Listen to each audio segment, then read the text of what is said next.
শৈশবের মতো করেই আমরা ছোট্ট রান্নাঘরে পিঠাপুলির আয়োজন করেছি। আমাদের রান্নাঘরে আজ হবে ভাজা পিঠা। আসসালামু আলাইকুম। আমরা চলে আসছি ছোট্ট রান্নাঘরে পিঠাপুলি আয়োজন নিয়ে। আমরা যেহেতু আজ ভাজা পিঠা তৈরি করব, সেহেতু আমি পানি গরম করে তার মধ্যে ময়দা এবং চিনি দিয়ে সুন্দর মতো মিক্সড করে নিচ্ছি। এরপর কিছু চুলায় তেল দিয়ে দিয়েছি। তো আমরা পিঠাটা ওর মধ্যে দিব। অ্যাকচুয়ালি জানি না কেমন হবে, ট্রাই করতেছি। তো ওটা পিঠাটা দিয়ে দিলাম। এখন মনে হচ্ছে কিছুটা হবে, মানে আমরা খুব আশাবাদী, খুব এক্সাইটমেন্ট যে পিঠা হবে। তো মাশাল্লাহ দেখতেছি তো সুন্দর মতো হচ্ছে, আর আমাদের রান্নাঘরটাও খুবই চমৎকার, মানে অদ্ভুত, ভীষণ ভালো লেগেছে। ছোট্ট ছোট্ট জিনিসে আমরা আজ রান্না করব। নতুন এক্সপেরিমেন্ট, তো ফার্স্ট টাইম আমরা পিঠা বানানোর জন্য গেছি, দেখা যাক কি হয়। তো দেখি পিঠাটা উল্টায় দেখি হচ্ছে না, মানে লেগে যাচ্ছে বড় মানুষ যেভাবে করে, তো আমাদেরটা হচ্ছে না। কিন্তু ট্রাই তো করতেছি, খুব ভালো লাগতেছে, খুব সুন্দর ফিল কাজ করতেছে, মনে হচ্ছে সেই শৈশবে ফিরে গেছি যখন ছোট্ট জিনিসে আমরা রান্না করতাম, খুব মজা হতো তখন। তো সেভাবেই আজ আমরা পিঠা বানাবো। তো ফার্স্ট যে পিঠাটা হলো ওটা নষ্ট হয়ে গেছে, দ্বিতীয়টা দেখি কি হয়, তো দেখা যাক। তো তেলে সুন্দর মতোই, মানে খুব ফিল কাজ করতেছে যেভাবে বড়রা রান্না করে, মানে পিঠা বানায়।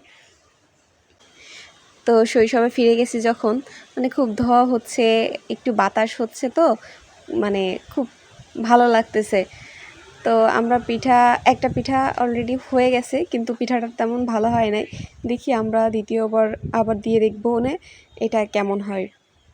তো আমি পিঠাটা দিয়ে দিলাম, দেখি কেমন হয় এটা। মাশাল্লাহ অনেক সুন্দর হচ্ছে। আমরা সবাই খুব আশাবাদী যে পিঠা হবে, সবাই পিঠা খাবে। কিন্তু প্রথম যেহেতু হয়তো বা আমাদের মিক্সটা হয় নাই, আর কেন জানি না আমাদেরটা হচ্ছে না, তবুও চেষ্টা তো করে যেতেই হবে। তো অনেক চেষ্টা করতেছি, মানে ইয়াতে কড়াইয়ে লেগে গেছে, উঠতেছে না। এদিকে অনেক চেষ্টা চালিয়ে যাচ্ছি যে কোনোভাবে হয় কি না। তো অ্যাটলিস্ট হয়ে গেছে, আমরা ওটা নামিয়ে নিলাম। এখন আমরা মনে করতেছি দেখি পুরোটা দিয়ে দিলে কেমন হয়। তো আমরা পুরোটা দিয়ে দিলাম, দিয়ে দেখি অদ্ভুত হয়ে গেছে। এখন তো তেলটাও পড়ে গেল, মানে করা উল্টানোর মাত্রই। তো তারপর আমরা ওভাবে রেখে দিয়েছি, দেখা যাক লাস্ট ফিনিশিং কি হয়। তো আমরা চলে যাই উল্টানো পর্বে। তো দেখি এটা ভিতরে, মানে তলে একদম পুড়ে গেছে। সবার, মানে যে এক্সাইটমেন্টটা ছিল, সবার মুখটা পুড়ে ছোট্ট হয়ে গেছে। তো তারপরও চেষ্টা চালিয়ে যাচ্ছি, দেখা যাক কেমন হয়। তো চেষ্টার ফল কেমন হবে আমি জানি না, তবে ট্রাই করে যাচ্ছি, কিছু তো একটা হবে। তো এটা করতে দেখি ভেঙে গেছে। তো আমরা বললাম তাহলে ওইভাবেই ভেঙে, মানে কিছু একটা করে ফেলো। তো ওভাবেই করে ফেলছি। তো জানি না এখন কি হবে। তো সবাই বসে আছে, খাবে, খুব ভালো লাগতেছিল। যাই হোক, যতটুকু হয়েছে খুব মজা করলাম। শৈশবের দিনগুলো খুব মিস করতেছি। ভালো লাগলে অবশ্যই লাইক, কমেন্ট অ্যান্ড শেয়ার করে আমাদের সাথে থাকবেন। ধন্যবাদ সবাইকে।